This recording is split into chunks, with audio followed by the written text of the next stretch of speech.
When I collapsed at work, the doctors called my wife. She never came. Instead, my wife's sister tagged me in a photo. Family day without the drama. I said nothing. Days later, still weak and hooked to machines, I saw 44 missed calls and a text from my wife and her dad. "We need you. Answer immediately." Without thinking twice, you know what's funny about dying? It doesn't give a damn about your PowerPoint presentation or whether you've hit your quarterly targets. Monday morning, 10:47 a.m. to be exact. Yeah, I remember because the digital clock on the conference room wall was the last thing I saw before my body decided to stage a full-scale rebellion right there in front of my boss and half the marketing department. 1 minute I'm clicking through slide 17 of Q3 revenue optimization strategies. Riveting stuff really. And the next minute, my chest feels like someone's using my ribcage as a punching bag while simultaneously wrapping a python around my lungs. My head started spinning like I just chugged a bottle of tequila at a frat party, except without any of the fun that usually comes before that kind of dizziness. "Johnson, you okay?" That was Peterson from accounting. Probably more concerned about missing his lunch break than my imminent demise. "Real touching, Pete." I tried to answer. Tried to play it cool, like maybe I was just having an allergic reaction to our office motivational posters or something, but my voice came out as this weird wheeze that sounded like a deflating balloon.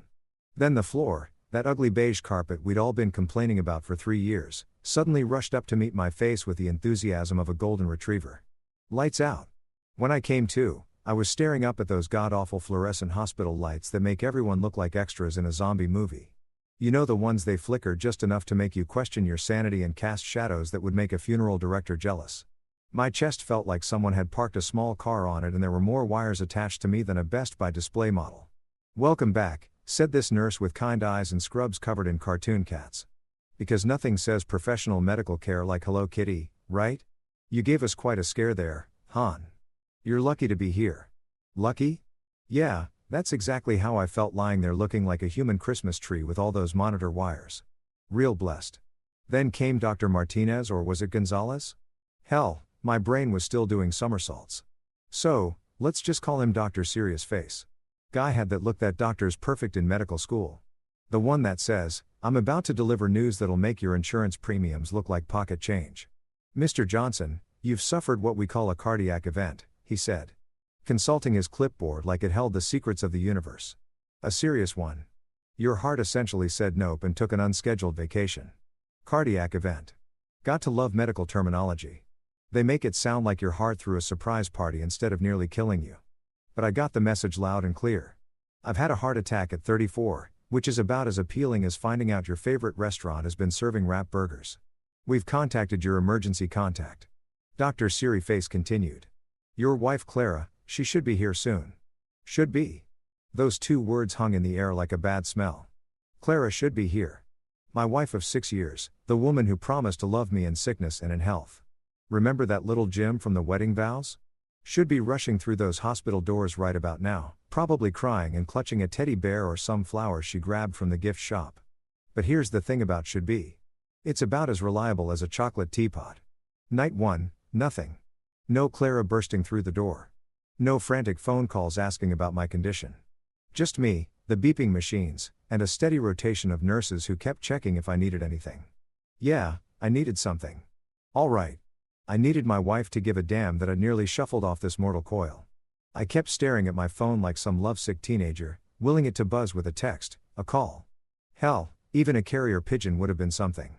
The screen stayed as dead as my marriage apparently was. Day 2 rolled around and still no sign of Clara. The young doctor, Dr. Ruiz, according to his name tag, kept patting my arm with that practiced sympathy they teach in medical bedside manner 101. "Rest up, Mr. Johnson," he'd say. "Someone should be here soon. Someone should be here soon." There's that word again, should. It was starting to feel like a cruel joke, like expecting your GPS to work in a tunnel or believing politicians actually mean what they say during campaign season. The nurses tried to be encouraging. "Traffic's probably bad," suggested the one with the cat scrubs. "Maybe she's stuck at work," offered another. "Sure, because nothing says loving spouse like prioritizing spreadsheets over your husband's coronary incident." I spent those first 2 days in a weird mental fog. Partly from the medication and partly from the crushing realization that the person who was supposed to care most about whether I lived or died had apparently decided I wasn't worth the gas money to drive to the hospital. The other patients on my floor. And yeah, Hospital walls are about as soundproof as tissue paper. Had visitors constantly. Room 314 had so many flowers it looked like a funeral home exploded. Room 318's family brought enough food to feed a small army. Me? I got acquainted with every rerun of The Price is Right and became best friends with the vending machine down the hall. But here's what really got to me. It wasn't even anger I felt. You'd think I'd be furious, right? Ready to throw my Jell-O cup at the wall and demand answers. Instead, I felt this weird hollow numbness, like someone had scooped out everything inside me and replaced it with cotton balls. Maybe that's what happens when the person who's supposed to love you unconditionally proves that their love comes with more conditions than a cell phone contract. Maybe your brain just shuts down the disappointment center to prevent a complete system failure. By the end of day 2, I'd stopped checking my phone every 5 minutes. I'd stopped making excuses for Clara in my head. I'd stopped expecting anything at all. And you know what? That might have been the first healthy thing I'd done in years. The machines kept beeping, monitoring my vitals, making sure my heart kept doing its job, despite the fact that it had apparently better instincts about my marriage than my brain did. Smart organ, the heart. Shame I hadn't listened to it sooner. But that was about to change. Day 3 in hospital a lot, and I'm starting to feel like Tom Hanks in that movie where he's stuck on the island. Except instead of a volleyball named Wilson, I've got a heart monitor that beeps every time I think about how spectacularly my wife has failed at basic human decency. I'm lying there counting ceiling tiles like some kind of demented mathematician. There are 247 of them. In case you're wondering, when my phone decides to finally make some noise, for about half a second, my stupid optimistic heart does this little hopeful flutter that probably registered on every machine I'm hooked up to. Maybe it's Clara. Maybe she's been in some kind of accident herself. Or maybe her phone died. Or maybe she's been trapped under something heavy and just now managed to crawl to safety. You know, all those ridiculous scenarios your brain conjures up when someone you love acts like you've suddenly become invisible. But no. Oh, hell no. It's Instagram. Because of course it is. In an age where people document their breakfast like they're running for office, why would a little thing like their family member nearly dying interrupt their social media schedule? The notification reads that Felicity Jones tagged you in a photo. Felicity, that's Clara's younger sister. The one who thinks influencer is a real job and that taking pictures of her avocado toast constitutes contributing to society. She's got about as much depth as a puddle in August. But hey, at least she's consistent. I tap the notification with the kind of morbid curiosity you get when you drive past a car accident. You know it's going to be bad, but you just can't look away.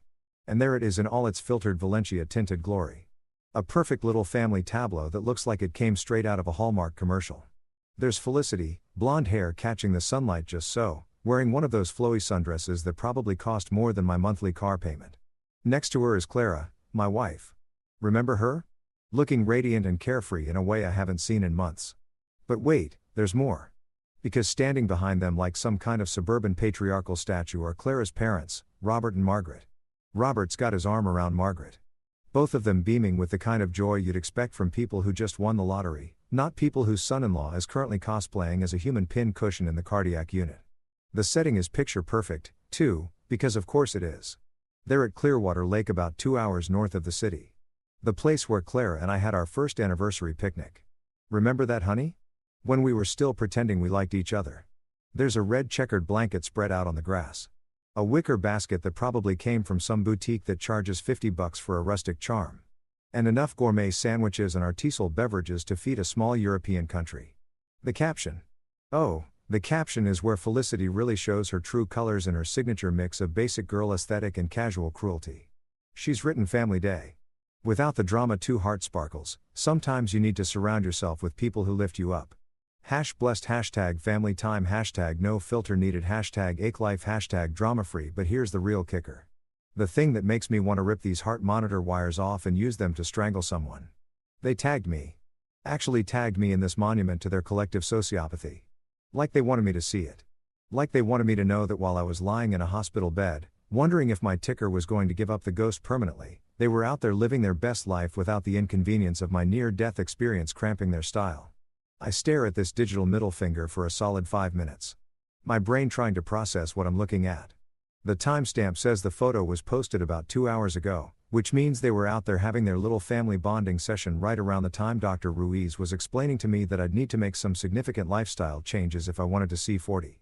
The comment section is exactly what you'd expect from Felicity's followers, a parade of heart eye emojis and squad goals. And you guys are so cute because nothing says cute like abandoning your family member in their hour of need to go have a photo shoot by the lake. But then I scroll down a little further and see something that makes my blood pressure spike so high I'm surprised it doesn't trigger every alarm in the ICU. One of Clara's cousins, I think it's Jessica or maybe Jennifer, one of those J names that all sound the same, as commented, "Where's Johnson?"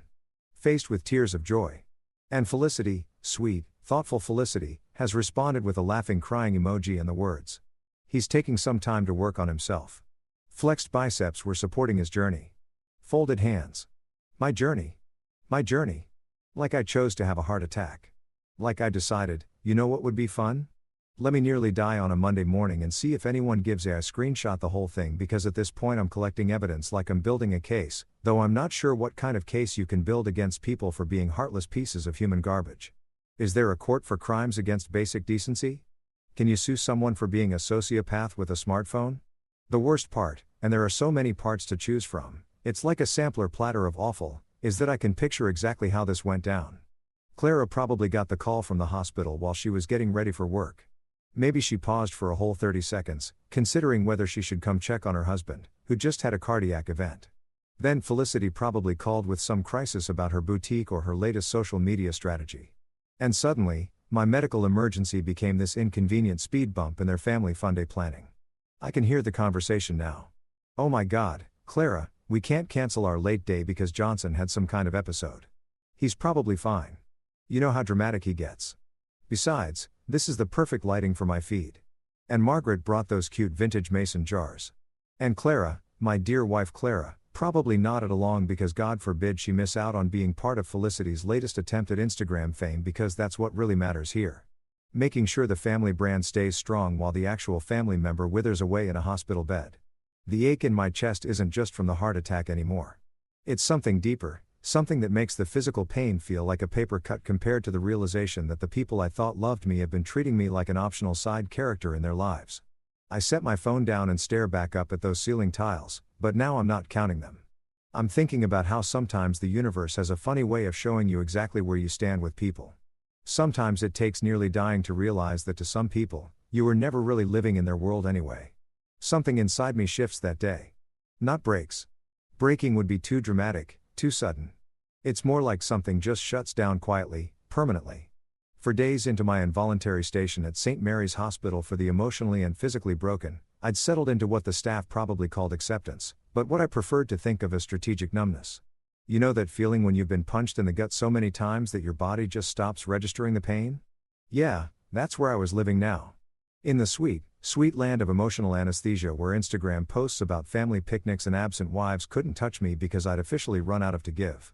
I'd made friends with Jorge, the night janitor who spoke broken English, but had a PhD in reading people's. He'd taken one look at my visitor-less room and started bringing me decent coffee from the staff break room instead of that watered-down swill they serve to patients.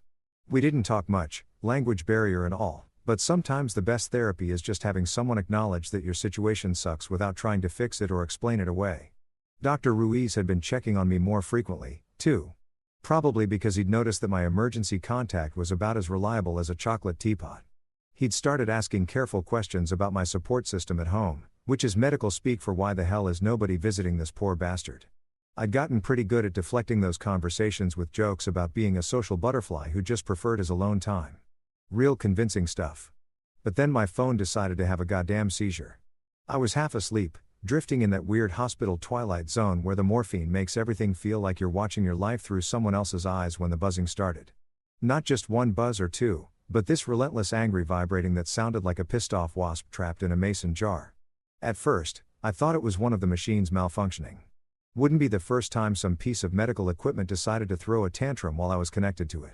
But no, it was my phone lighting up like a Christmas tree in Times Square.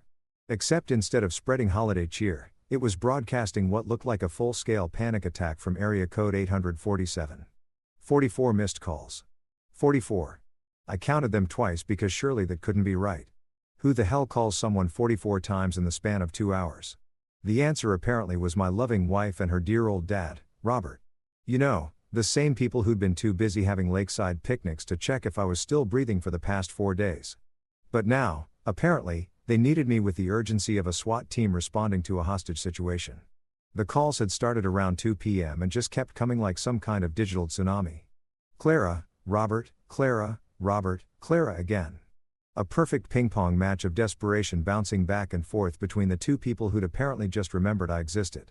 The call log read like a horror movie where the phone calls are coming from inside the house. Except in this case, they were coming from inside my marriage and they were about 4 days too late. Then came the text message, not messages, plural like normal human beings would send when they're trying to reach someone. Just one single perfectly crafted message that managed to say everything and nothing at the same time. We need you. Answer immediately. That was it. No. How are you feeling? No, sorry we haven't been in touch. No, hope you're not dead in a ditch somewhere. Just a demand wrapped up in the kind of tone you'd use to summon a dog who'd wandered too far from the yard. We need you. Answer immediately like I was some kind of customer service hotline they could call when their life wasn't working the way they wanted it to. And here's the beautiful irony. It came from both of them. A group text from Clara and Robert because apparently they'd coordinated this little intervention like they were planning a military operation. Probably sat around that same picnic table where they'd been celebrating their drama-free family time and decided that maybe, just maybe, they needed their personal ATM back online. I stared at that message for what felt like an hour, but was probably only about 5 minutes. The audacity was almost impressive. 4 days of radio silence while I lay in a hospital bed wondering if my ticker was going to give up entirely. And now they were hitting me with "we need you" like I was the for not being available. Like I'd been screening their calls while getting my chest cracked open and my arteries inspected by people with medical degrees. The funny thing, and by funny I mean soul-crushingly ironic, was how calm I felt reading it. You'd think 44 missed calls from your wife would send your heart rate through the roof. Especially when said heart had recently tried to quit its day job, but instead I felt this weird almost zen-like detachment, like I was reading someone else's drama, watching some other poor bastard's marriage implode in real time. That's when I remembered something I hadn't thought about in probably 5 years. My grandfather, Elias, my mom's dad, the one who taught me how to fish and how to spot from a mile away. Though he'd probably roll over in his grave if he knew how badly I'd forgotten that second lesson. He'd been the one person in my family who'd never asked me for anything. Never made me feel like my value was tied to what I could provide or fix or pay for. I hadn't called him since. Christ, when was the last time? Maybe Christmas 2 years ago. Clara had always found excuses why we couldn't visit him. Too far away, not enough time. He lived in that tiny apartment that smelled like old books and pipe tobacco. She'd wrinkled her nose every time I mentioned him, like he was some embarrassing relic from my past that she'd prefer to keep buried. But sitting there in that hospital bed, staring at 44 missed calls and a text message that treated me like a malfunctioning appliance, I found myself scrolling through my contacts until I found his number. Elias Morrison, listed right there between emergency plumber and Frank from accounting like he was just another service provider instead of the one person who'd ever loved me without expecting anything in return. My hands were shaking, and this time it wasn't from the medication. As I hit the call button, it rang once, twice, and then like some kind of miracle in a world that had been fresh out of them lately, I heard his voice. Hello. Same grilly tone I remembered, like he'd been smoking cigarettes and drinking whiskey since the Carter administration, which he probably had. Grandpa, my voice cracked like I was 13 again, calling him after getting beat up at school. It's me. It's your grandson. There was a pause and for a second I thought maybe he didn't remember me. Maybe too much time had passed. Maybe I'd burned that bridge too when I'd let Clara convince me that family obligations were just another form of drama to be avoided. But then he said, "Which hospital?" Just like that. No questions about why I was calling after years of silence. No demands for explanations or apologies. Just which hospital? Like he'd been waiting by the phone for exactly this call. Like he'd known somehow that eventually I'd need someone who gave a damn whether I lived or died. And within an hour, 1 hour, compared to 4 days of nothing from my wife, he was there. When Elias walked into my hospital room, it was like watching a man step out of a time machine from when people actually gave a about each other. He was wearing the same old brown leather jacket I remembered from my childhood. The one that probably cost him a week's pay back in 1987, but had lasted through 3 decades of Chicago winters. His shoes were worn but polished, the kind of dress shoes that working-class guys wore to church on Sundays and job interviews on Mondays. Everything about him screamed old school in the best possible way. The first thing he did was look me dead in the eye. Not at the machines, not at the charts hanging at the foot of my bed, but right at me like he was checking to make sure I was still in there somewhere underneath all the medical equipment and emotional wreckage. Then he pulled up that uncomfortable plastic chair that every hospital room comes equipped with and sat down like he had all the time in the world. "You look like hell," he said, which was probably the most honest thing anyone had said to me in days. No sugarcoating, no false cheerfulness, just straight up assessment from someone who'd seen enough of life to know that sometimes people look like hell because they feel like hell. Thanks, Grandpa.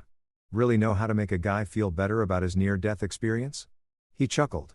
This dry, raspy sound that reminded me of autumn leaves crunching under your feet. Son, if you wanted someone to blow sunshine up your ass, you should have called your wife. Ouch. But also, fair point. What happened next was peak Elias Morrison efficiency. While I'd been lying there for 4 days feeling sorry for myself and counting ceiling tiles, he spent exactly 30 minutes asking the right questions, the ones the doctor should have been hearing from my wife. What were my symptoms before the attack? Had I been under unusual stress? Was I taking any medications they should know about? What was my family medical history? You know, basic that might be relevant when someone's ticker decides to stage a revolt. But here's the kicker. Clara could have answered exactly 0 of those questions. She didn't know that my dad had died of a heart attack at 52. She didn't know that I'd been having chest pains for weeks, but had been too busy covering her sister's boutique rent to see a doctor. She didn't even know what medications I was allergic to, which is kind of important information when they're pumping you full of cardiac drugs. But Elias knew. He'd been paying attention for 67 years while everyone else had been treating me like a walking credit card with legs. Then he quietly excused himself and came back an hour later with paperwork. Turns out my insurance had been playing the classic let's deny coverage and hope this poor bastard dies before he can appeal game with some tests the cardiologist wanted to run. Standard operating procedure for American healthcare. Delay, deny, deflect, and pray the problem resolves itself permanently. Elias didn't argue with them or threaten to call lawyers or make a scene like Clara probably would have. He just pulled out his checkbook, an actual paper checkbook, because the man still balanced his accounts by hand like a civilized human being and wrote a check for the full amount. Just like that, problem solved. Grandpa, you can't. I can. And I did. Shut up and let them run the test. But that wasn't even the real bombshell. Oh no, the universe was just getting warmed up. After the nurses left and we had some privacy, Elias pulled out his tablet because despite being 74, the man was more tech-savvy than half the millennials I worked with and said those 4 words that would change everything. Let's look at your finances. Now, I thought I knew where my money went. I made decent cash, lived in a nice house, drove a reliable car. Sure, things were tight sometimes, but that's just modern life, right? Everyone's broke. Everyone's stressed. Everyone's one medical emergency away from financial ruin. That's the American dream, baby. Wrong. So wrong, it wasn't even funny. Elias had somehow, and I'm still not entirely sure how he managed this without access to my accounts, mapped out every single financial thread connecting me to Clara's family. It was like watching someone perform an autopsy on your bank account, except instead of finding a cause of death, they found a cause of slow, methodical bleeding. 5 accounts, 5 separate accounts that I'd somehow forgotten about or never really paid attention to, all tied to my name, all feeding money to various members of the Martinez family, like some kind of financial forup. Clara's personal checking account, which I'd added myself to for emergencies, and which she'd been using for her daily Starbucks habit and Target runs. The business account for Felicity's boutique, which I'd co-signed for just until she got established 3 years ago. A credit line for Robert's perpetually failing home improvement projects. Even an auto insurance policy that covered Clara's car, Felicity's car, and Margaret's ancient Honda. Jesus Christ, I whispered, staring at the numbers on his tablet screen. How did I not know about all this? Because they made sure you didn't know, Elias said matter-of-factly. Look here. Felicity's boutique rent gets automatically deducted from your business account on the 15th of every month. Has been for 3 years. You've been paying for her to play dress-up shop while she posts Instagram photos about being a girl boss entrepreneur. The rent alone was $1,500 a month. $1,500 every month for 3 years. That was $54,000 I'd unknowingly invested in my sister-in-law's delusion that she was the next big thing in overpriced scarves and motivational jewelry. But wait, there's more. Clara's car insurance, which I'd thought was maybe $200 a month, was actually covering 3 vehicles because family helps family, and I was apparently the designated family ATM. Robert's mortgage had gone into default twice in the past year, and both times, mystery payments had appeared from accounts linked to my name, saving their perfect suburban house from foreclosure. Holy shit, I said, scrolling through transaction after transaction. I've been carrying all of them. This whole time, I've been paying for their entire lifestyle. Elias leaned back in his chair and sighed. The kind of deep world-weary sigh that comes from watching someone you care about finally wake up to reality. Son, they don't love you, they use you. 6 words. 6 simple words that cut through 8 years of marriage. 8 years of trying to be the good husband, the reliable provider, the guy who never complained when money got tight because he was too busy making sure everyone else was comfortable. They don't love you, they use you. And sitting there in that hospital bed, surrounded by machines that were keeping track of my broken heart, I finally understood why I had tried to quit in the first place. It wasn't the stress of work or the long hours or the shitty corporate politics. It was the slow, steady realization that I'd been living my entire adult life as someone else's financial plan, someone else's backup option, someone else's safety net. I wasn't a husband to Clara. I wasn't a brother-in-law to Felicity. I wasn't a son-in-law to Robert and Margaret. I was a walking wallet with a pulse, and apparently not even a very reliable pulse at that. That night, while the nurses did their rounds and the machines beeped out their electronic lullabies, Elias and I began cutting the cords one by one, account by account, automatic payment by automatic payment. It was like performing surgery on my own financial life. And for the first time in years, I felt like I could actually breathe. If you've ever wanted to see what happens when you cut off the financial life support to a family of professional parasites, let me tell you, it's like watching a nature documentary about what happens when the watering hole dries up in the middle of the savannah. Except instead of graceful gazelles migrating to greener pastures, you get a bunch of grown-ass adults having public meltdowns because their personal ATM suddenly grew a spine. The reaction was so immediate, you'd have thought I'd detonated a nuclear bomb in their perfectly curated suburban lives. I'm talking less than 24 hours from the time Elias and I started canceling automatic payments and closing accounts. And my phone was lighting up like a Christmas tree on steroids. But this time, instead of feeling that familiar anxiety when Clara's name popped up on my screen, I felt something that was either enlightenment or the lingering effects of cardiac medication. Either way, it was liberating as hell.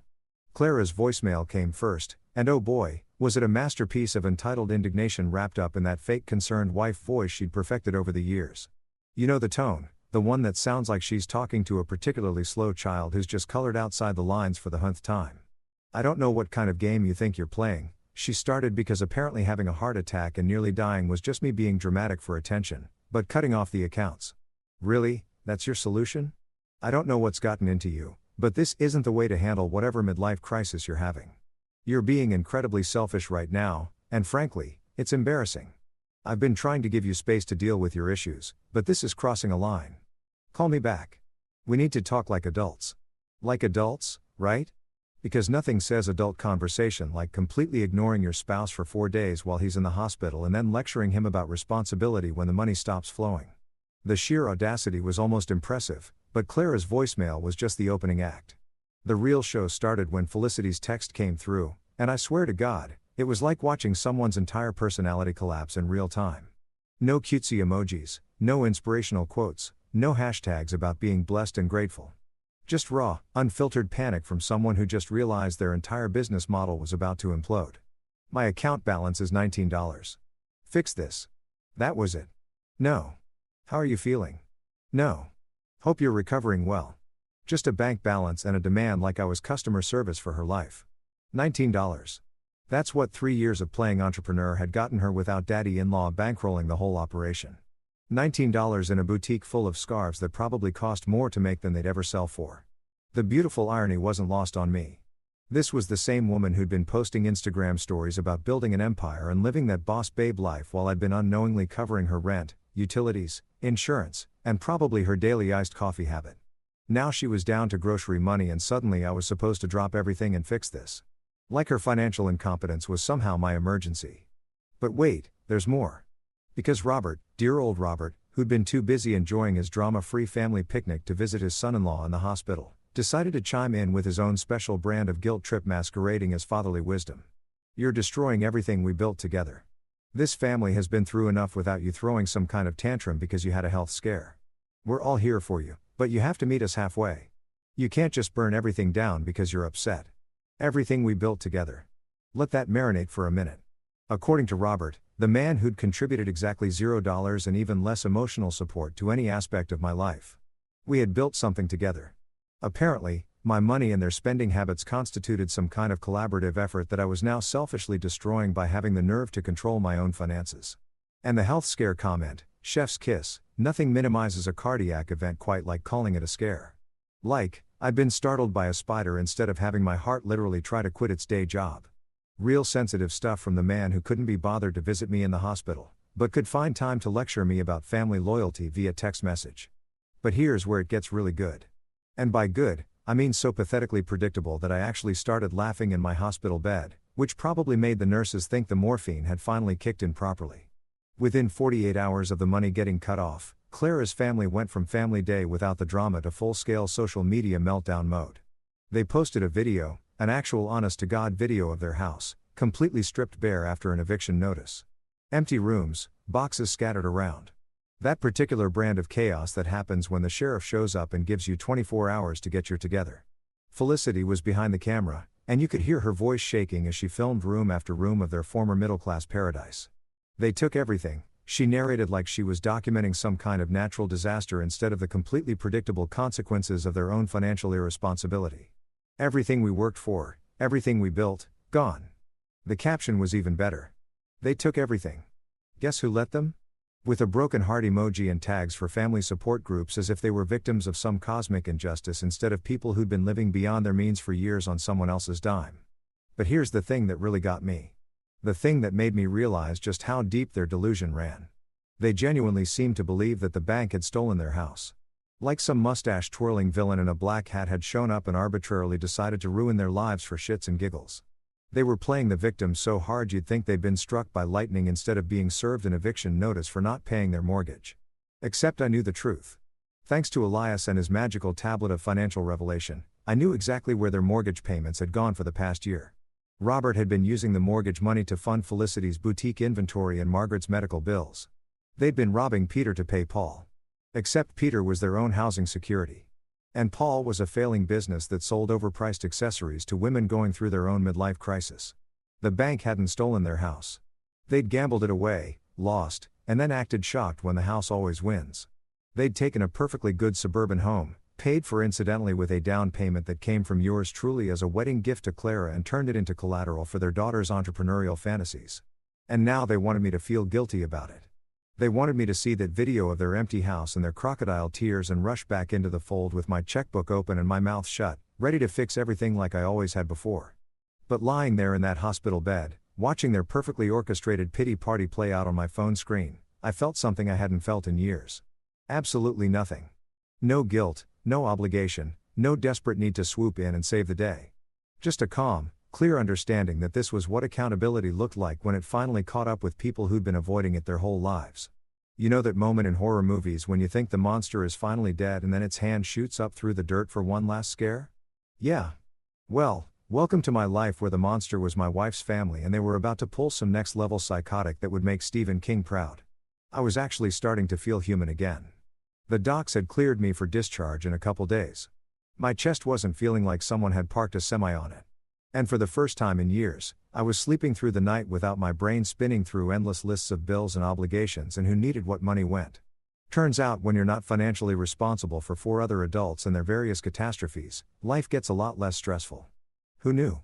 Elias had been coming by every day, not because he felt obligated or because I was paying him to be there, but because that's what actual family does. We'd been working through the remaining financial loose ends, canceling the last few automatic payments, transferring accounts, basically performing surgery on 8 years of financial entanglement. It felt like detoxing from a drug I didn't even know I'd been addicted to. That's when he walked in with an envelope. Now, Elias wasn't the dramatic type. He didn't do grand gestures or mysterious presentations. When he had something to tell you, he just told you. But this time, he looked like he'd aged about 5 years overnight, and he was carrying that envelope like it contained anthrax or divorce papers or some other form of weaponized misery. "Son," he said, settling into that plastic chair that had basically become his personal throne. "We need to talk about what your wife's family is really up to." He opened the envelope and pulled out a stack of printed emails. Not forwarded emails or screenshots, but actual printed copies that someone had gone through the trouble of obtaining through what I could only assume were less than legal means. Elias had always been resourceful, but this was some next-level private investigator how did you don't ask questions you don't want answers to? He said, which was probably the most badass thing a 74-year-old man in a cardigan had ever said in the history of cardigans. The emails were between Clara Robert and someone named Marcus Hoffman from Hoffman & Associates Legal Services. And let me tell you, reading them was like watching a slow-motion train wreck, Except the train was my entire life, and the wreck was happening in real time while I'd been unconscious in a hospital bed. The first email, dated just 2 days after my heart attack, was from Robert to this Hoffman guy with Claire Psych. The subject line alone made my blood pressure monitor start beeping like a smoke alarm. Emergency guardianship consultation urgent. Mr. Hoffman, Robert had written, as we discussed on the phone, my son-in-law has had a serious cardiac event and is currently hospitalized. His behavior since the incident has been increasingly erratic and concerning. He's made several irrational financial decisions that are putting his family's security at risk, and we're worried about his mental state. We need to explore options for temporary guardianship to protect his assets and ensure he gets the help he needs. Erratic behavior, irrational financial decisions, mental state. These were trying to have me declared incompetent because I'd stopped paying their bills. They were literally attempting to get legal control over my finances by claiming that cutting them off was evidence of mental illness. The next email from Clara was even better. She'd laid out a whole timeline of my supposed deteriorating mental health, starting with my decision to stop automatic payments and including such damning evidence as refusing to answer phone calls and isolating himself from family. According to my loving wife, my behavior over the past week had been so concerning that she feared for my safety and the safety of our financial future. Our financial future, right? Because apparently Clara's boutique funding and Robert's house payment gambling habits were integral parts of my financial future. But here's where it gets really evil. They found a lawyer who specialized in emergency guardianships for people with diminished capacity due to medical events. Apparently, it's a thing.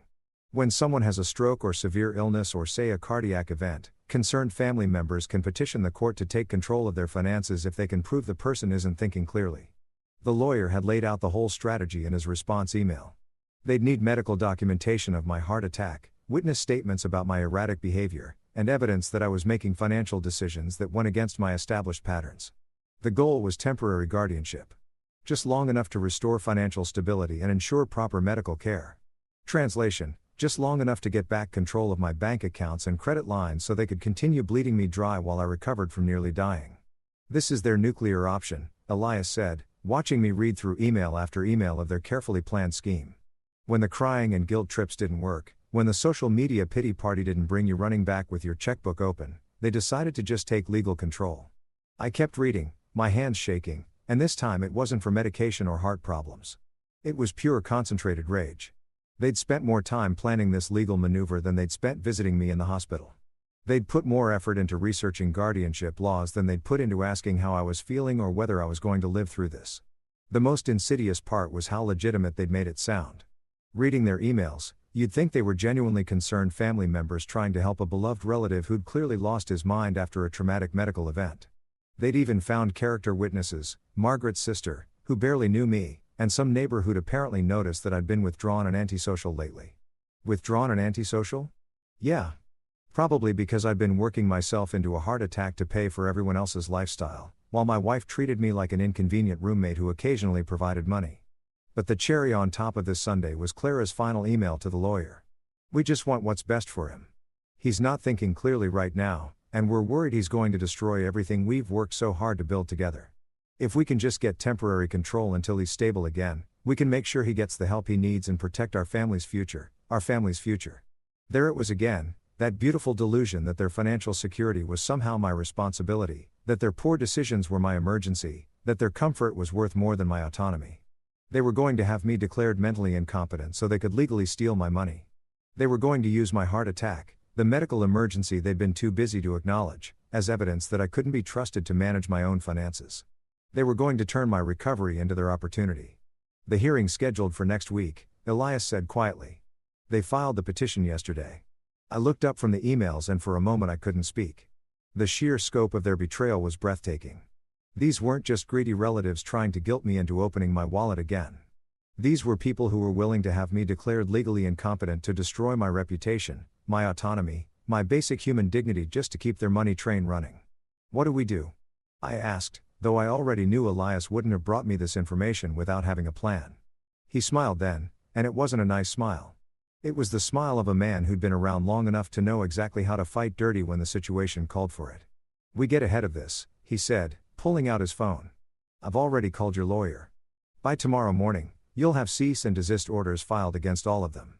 Account freezes to prevent any unauthorized access and legal protections that'll make this guardianship petition look like what it really is, a money grab from people who never gave a damn about your well-being. For the first time since this whole nightmare started, I felt something that might have been hope. Or maybe it was just the satisfaction of knowing that finally, someone was fighting for me instead of fighting to use me.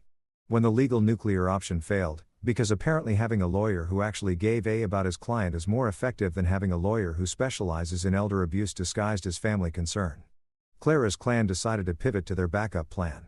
Destroy my reputation so thoroughly that I'd crawl back to them just to make it stop. It was like watching a master class in manipulation, except instead of being impressed, I was getting a front row seat to just how low people will go when their meal ticket gets a conscience. The whole thing started innocently enough, which should have been my first red flag. When has anything involving Felicity ever been innocent? She posted what looked like a simple selfie. No fancy filter, no perfect lighting, just her sitting in what appeared to be her car looking like she'd been crying for about 3 hours straight. Which, knowing Felicity's relationship with waterproof mascara, probably meant she'd been practicing in the mirror for 3 hours to get the perfect devastated but still photogenic look. The caption was a masterpiece of passive-aggressive emotional manipulation.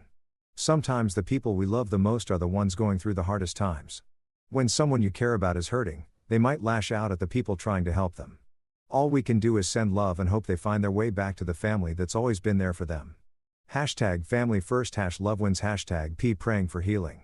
No names mentioned, of course.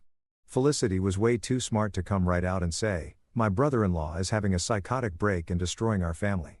But she didn't need to. Anyone who'd been following their social media drama for the past week would know exactly who she was talking about. It was like a subtweet, but with the emotional manipulation cranked up to 11 and a side of Jesus hashtags for good measure. But that was just the opening shot. The real campaign began when Clara reposted it with her own addition, a broken heart emoji and the words, some battles are fought in private, but love always wins in the end. Praying for my husband's healing. Body, mind, and spirit. Red heart, broken heart, folded hands. Body, mind, and spirit. Like I was some kind of triple threat of dysfunction that needed divine intervention to function properly. Like my decision to stop funding their lifestyle was a symptom of mental illness rather than a long overdue reality check. Within hours, the post had been shared by Margaret, by Robert, by cousins I hadn't spoken to in years, by neighbors who probably couldn't pick me out of a police lineup, but were suddenly deeply concerned about my well-being. The comment section turned into a prayer circle meets intervention planning committee with everyone offering their thoughts and prayers for my recovery and their support for my brave wife, who was standing by her man during this difficult time. Brave wife. The woman who'd been too busy having lakeside picnics to visit me in the hospital was now being celebrated as some kind of saint for putting up with her clearly unstable husband. The irony was so thick you could cut it with a knife and serve it at their next drama-free family gathering. But Felicity wasn't done. Oh no. This was just Act 1 of her one-woman show titled How to Destroy Someone's Reputation Using Instagram Stories and Crocodile Tears. Act 2 came in the form of a video, a shaky handheld masterpiece that looked like it had been filmed during an earthquake, but was probably just Felicity's hands trembling from the emotional weight of her performance. The video showed her sitting in what I eventually recognized as her car parked outside their old house, the one they'd lost because they'd been using the mortgage payments to fund her boutique fantasies.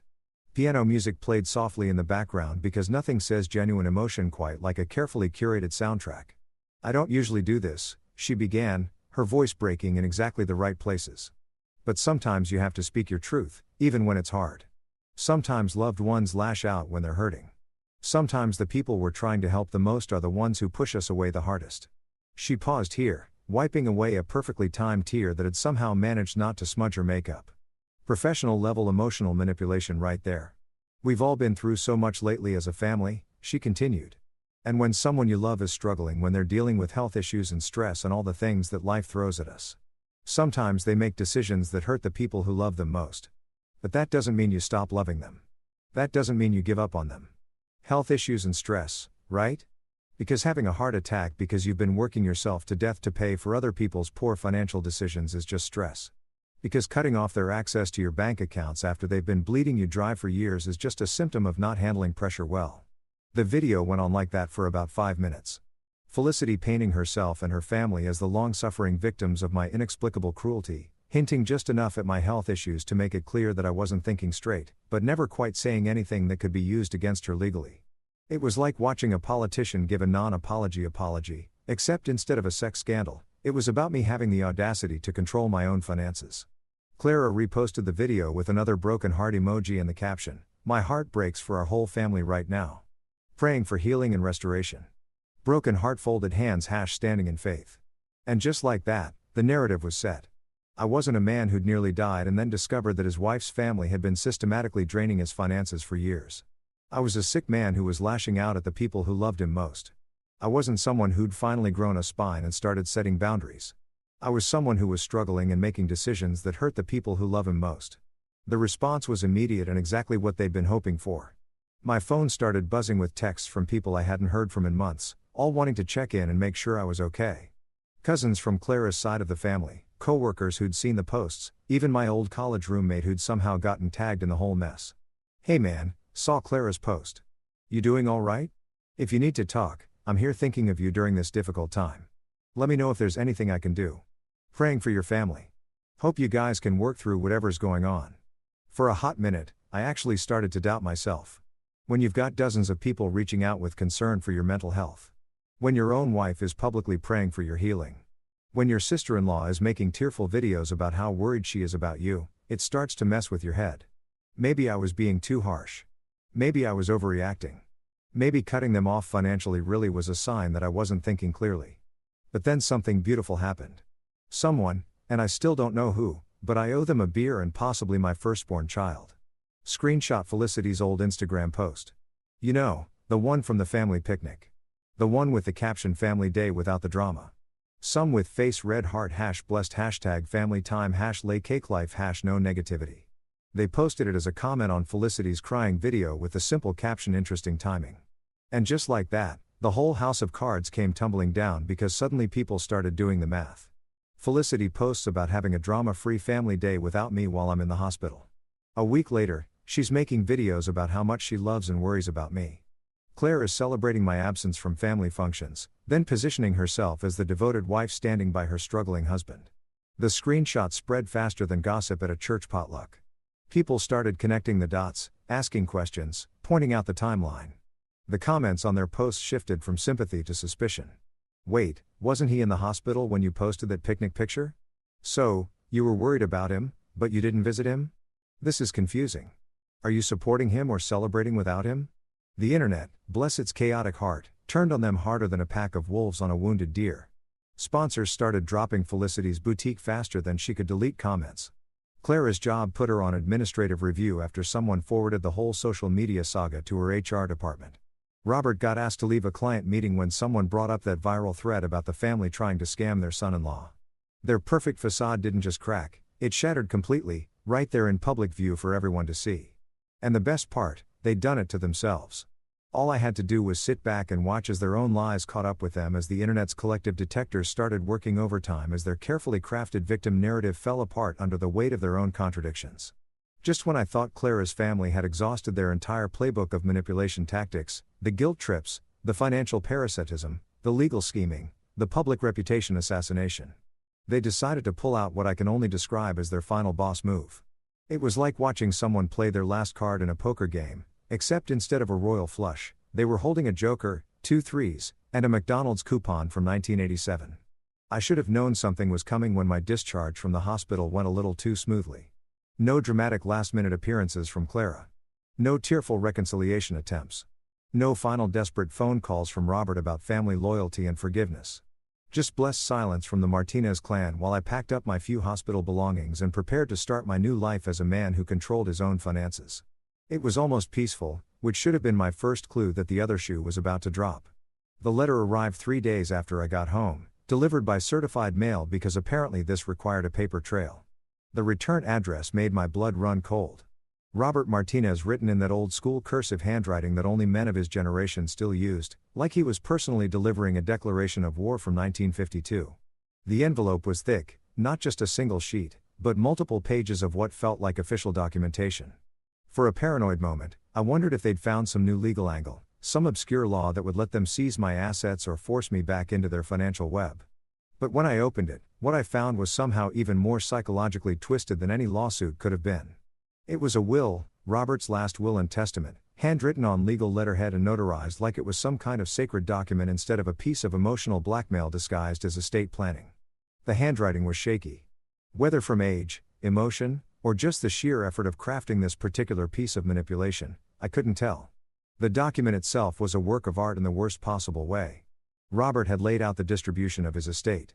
And I use that term loosely because the man's net worth was probably somewhere between -50,000 and absolutely all, with the precision of someone dividing up the crown jewels instead of a suburban house that was already in foreclosure and a 2003 Honda with a check engine light that had been on since Obama's first term. But here's where it gets interesting. According to this newly drafted will, all remaining assets, the house they'd lost, the cars they couldn't afford, the imaginary inheritance that existed only in Robert's delusional mind, would go to the family members who maintained unity during times of crisis and stood together when others chose division. Family members who maintained unity, let that sink in for a minute. In Robert's mind, enabling his family's financial irresponsibility was maintaining unity, while setting boundaries and refusing to be their personal ATM was choosing division. It was like living in some alternate reality where up was down, black was white, and fiscal responsibility was a character flaw. But the real kicker, the part that made me laugh so hard I nearly gave myself another cardiac event, was the final paragraph written in ink that looked darker than the rest, like he'd pressed down extra hard to make sure his point was crystal clear. Until such time as he returns to the family and seeks proper reconciliation for the pain and division he has caused, my son-in-law shall receive nothing from this estate. Blood is thicker than water, but family unity is thicker than blood. When he chooses love over pride, he will be welcomed back into the fold with open arms and open hearts, returns to the family, seeks proper reconciliation. The pain and division he had caused. This was actually trying to make it sound like I was the one who abandoned them, like I was some prodigal son who'd wandered off and needed to come crawling back home with my tail between my legs and my checkbook in my hand. The beautiful irony was that Robert was trying to use inheritance as bait, the promise of future wealth, to draw me back into their orbit. Except there was no wealth. The house was gone, foreclosed on because they'd been gambling with the mortgage payments. The cars were probably getting repossessed as I read his delusional document. Robert's estate consisted of debt, broken dreams, and a collection of get-rich schemes that had never quite panned out. He was offering me nothing and calling it everything. He was dangling an empty carrot in front of a donkey who'd finally figured out he could walk away from the stick entirely. I read the whole thing twice just to make sure I wasn't hallucinating from leftover cardiac medication. Nope, it was real. Robert had actually sat down, probably at that same kitchen table where they'd planned their guardianship scheme, and carefully crafted a document designed to make me feel like I was missing out on some grand inheritance if I didn't come crawling back to finance their lifestyle. The timing was perfect, too. This wasn't some document he'd had lying around for years. The date was fresh, written just days after their social media campaign had imploded in their faces. When the crying videos didn't work, when the public shaming backfired, when their reputation lay in tatters across the internet, Robert had decided to try one last manipulation. The promise of wealth that didn't exist, conditional on my return to financial servitude. It was like watching someone try to sell you a bridge they didn't own with money they didn't have, while standing in a river they couldn't cross. The sheer audacity was almost admirable. If you could separate it from the complete moral bankruptcy that made it possible. I called Elias because at this point he'd become my unofficial advisor on all things related to Martinez family insanity, and read him the will over the phone. The silence that followed was so long I thought the call had dropped. "Grandpa, you still there?" "Son," he said finally, his voice carrying that particular mixture of amusement and disgust that only comes from witnessing something truly spectacular in its awfulness. "That man is trying to bribe you with nothing and call it something. So what do? You do exactly what you've been doing. You walk away. You let them keep their imaginary inheritance and their conditional love and their family unity that only exists when someone else is paying for it." But I knew there was more to it than just walking away. This will, this final manipulation, this last desperate attempt to make me feel like I was missing out on something valuable, it needed a response. Not the response they were hoping for, not a tearful phone call begging to be welcomed back into the family fold, but something that would make it crystal clear that their psychological games were over. That's when I made the call that would end this once and for all. Not to Robert, not to Clara, not to any of them. I called my lawyer and told him I wanted to file a permanent no-contact order against the entire Martinez family. No more phone calls, no more letters, no more certified mail documents full of manipulation, disguised as legal paperwork. For the first time in 8 years of marriage, I was cutting the last tie. I didn't want Robert's inheritance. I didn't want their conditional love. I didn't want their family unity that only existed when I was writing the checks. I wanted freedom. And finally, I was willing to pay the price for it. The day I walked out of St. Mary's Hospital for the last time, Elias was waiting for me in the parking lot with his ancient Toyota Camry. The kind of car that looks like it was built during the Carter administration, but runs like it could outlast a nuclear winter. No fanfare, no dramatic music, no movie moment where everything suddenly makes sense. Just an old man in a worn leather jacket, leaning against a car that had seen better decades, ready to drive me toward whatever came next. "You ready for this?" he asked, loading my pathetic collection of hospital belongings into his trunk. A plastic bag full of get-well cards from coworkers who barely knew me. Some clothes that smelled like antiseptic and broken dreams. And a folder full of legal documents that officially severed every tie between me and the people who'd spent 8 years treating me like their personal piggy bank. Ready as someone can be for starting over at 35 with nothing but a cardiac event and a newfound understanding of how shitty people can be. Elias chuckled and started the car, which made the kind of noise that suggested it was held together by prayer and spite, but somehow kept running anyway. "Son, you're not starting over with nothing. You're starting over without the wrong people. That's not the same thing." We drove past the city, past the suburbs where Claire and I had lived in our perfect little house with our perfect little mortgage and our perfectly up relationship, past the strip malls and chain restaurants and all the familiar landmarks of a life I was leaving behind like a snake shedding its skin. The further we got from civilization, the easier it became to breathe. Like the air itself was getting cleaner as we put distance between me and the disaster zone my marriage had become. "Where exactly are we going?" I asked, watching the landscape change from suburban sprawl to actual trees and open space. It had been so long since I'd seen anything that wasn't concrete or asphalt that I'd almost forgotten what real nature looked like. "Place I found online," Elias said, navigating country roads like he'd been driving them his whole life. "Little cabin up in the mountains. Owner's looking to sell, but he's willing to rent it month to month while you figure things out. No neighbors close enough to borrow sugar from. No homeowners association telling you what color you can paint your mailbox. No drama for miles around the mountains." I'd forgotten that places like this even existed. Places where your biggest concern was whether you had enough firewood for the winter instead of whether your sister-in-law was going to drain your business account to pay for her latest entrepreneurial fantasy. Places where silence was actually silent instead of filled with the constant buzz of anxiety and obligation and other people's emergencies. The cabin turned out to be everything Elias had promised and nothing like what I'd been expecting. It wasn't some luxury mountain retreat with granite countertops and a hot tub. It was just a simple, honest building that had been built to serve a purpose instead of to impress anyone. Log walls that had weathered decades of mountain winters. A front porch that looked like it had been designed for sitting and thinking rather than posing for Instagram photos. Windows that faced east toward the sunrise instead of toward the neighbor's judgment. "Jesus," I said, getting out of the car and actually feeling my shoulders relax for the first time in months. "It's perfect." "Owner's name is Bill," Elias said, pulling my bags out of the trunk. "Retired park ranger. Lost his wife last year. Decided he wanted to move closer to his kids in Florida. Says the place has good energy, whatever the hell that means. But he seemed like good people when I talked to him on the phone." Good people. I'd almost forgotten what that phrase meant after spending so many years surrounded by people who were very good at seeming good while slowly poisoning everything they touched. But standing there on that porch, looking out at mountains that couldn't be manipulated or guilt into providing money they didn't have, I started to remember what peace felt like. The inside of the cabin was just as honest as the outside. Hardwood floors that showed their age without apologizing for it. A stone fireplace that had clearly been used for actual warmth instead of just decoration. Furniture that prioritized comfort over style. The kitchen was small but functional. The kind of place where you could make real food instead of just heating up whatever you'd grab from the drive-thru between working overtime to pay other people's bills. But the best part, the part that made me understand why Elias had driven 3 hours to find this place, was the silence. Not the oppressive silence of people who aren't talking to each other.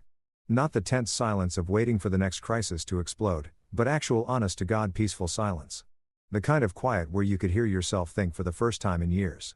"I talked to that tech company you applied to before all this went down," Elias said, settling into an armchair that looked like it had been broken in by decades of good conversations. "They're still interested and they're fine with you working remote.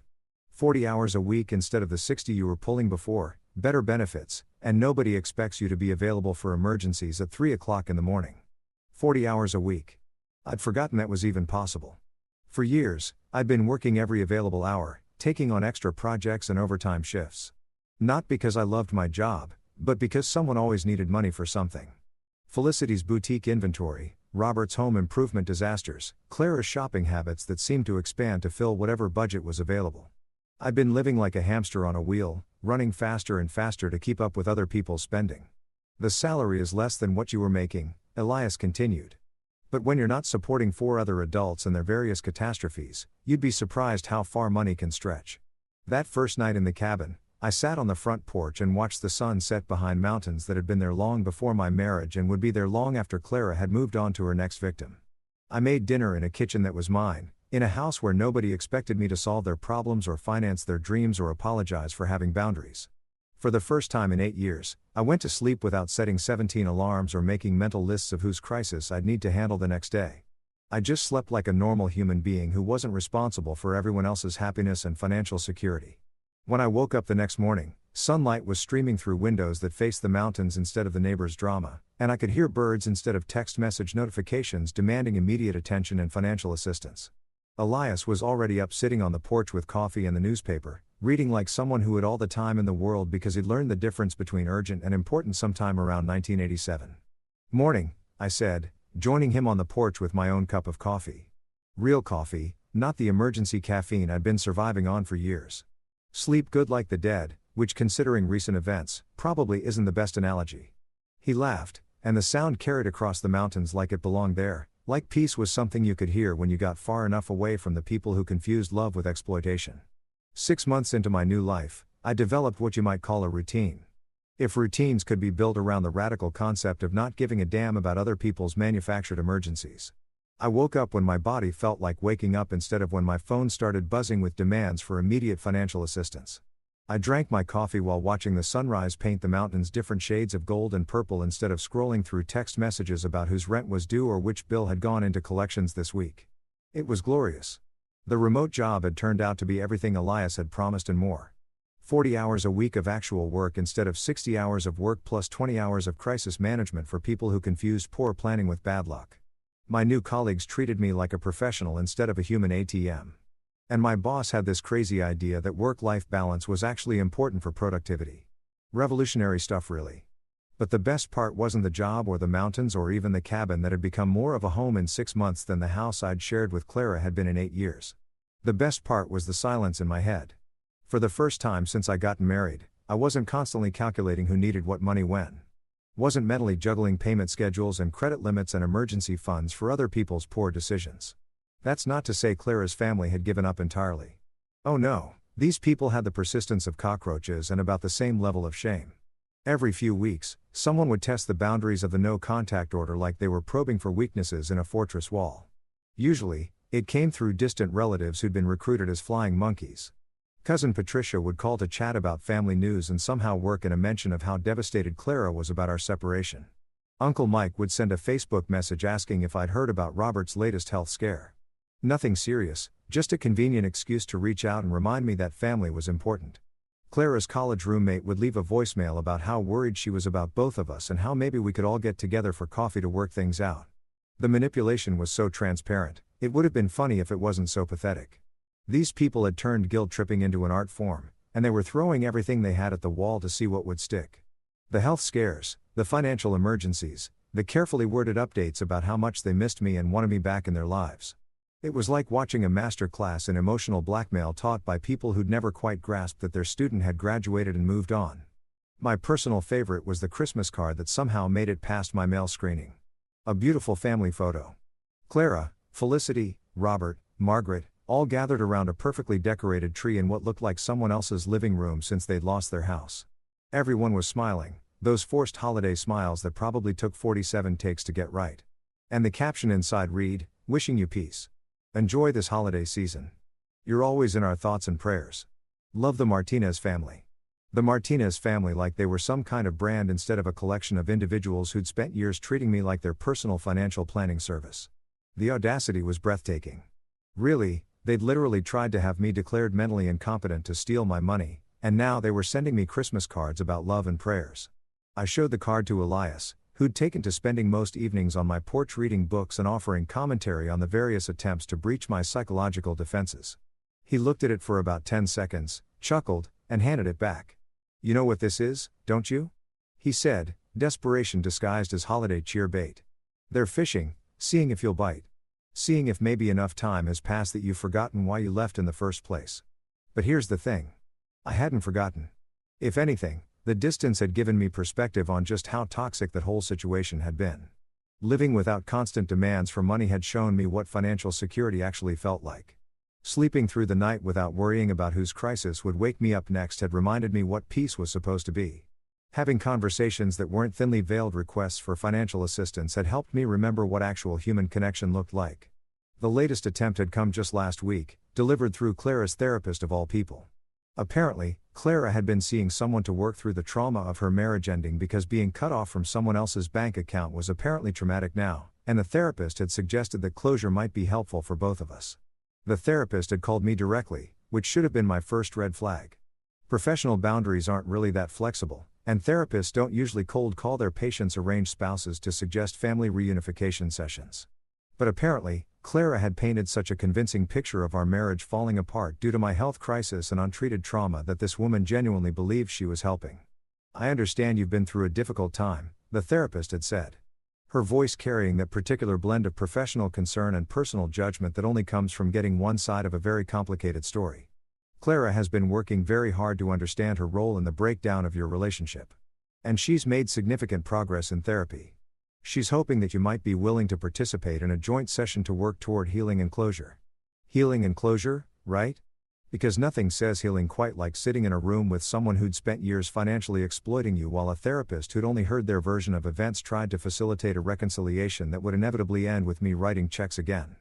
I politely declined, explaining that I'd found my closure in the mountains and didn't need any additional healing beyond the kind that came from not being treated like a human credit card. The therapist had seemed genuinely surprised, like she couldn't understand why I wouldn't want to repair a relationship with someone who tried to have me declared mentally incompetent. But that's the beautiful thing about peace. Once you've actually experienced it, it becomes pretty easy to recognize all the things that threaten it. And Clara's family, with their manufactured emergencies and conditional love and expert-level manipulation skills, represented the exact opposite of everything I'd built for myself in these mountains. So, I deleted the voicemails without listening to them. I threw away the cards without reading them. I blocked the numbers and emails and social media accounts. And when new ones popped up, I blocked those, too. Because here's what I'd learned in 6 months of actual peace. You don't negotiate with emotional terrorists. You don't engage with people who confuse love with exploitation. And you sure as hell don't feel guilty about protecting the life you've built from people who want to tear it down for their own benefit. They could keep their story. They could tell anyone who'd listen about the heartless husband who'd abandoned his family during their time of need. They could play the victim until the end of time, posting their carefully curated tales of woe on social media and collecting sympathy from people who didn't know the whole truth. I had something better than their story. I had the truth. And the truth had given me peace. And peace, it turned out, was worth more than being loved by people who only loved me when I was useful. During Thanksgiving, my dill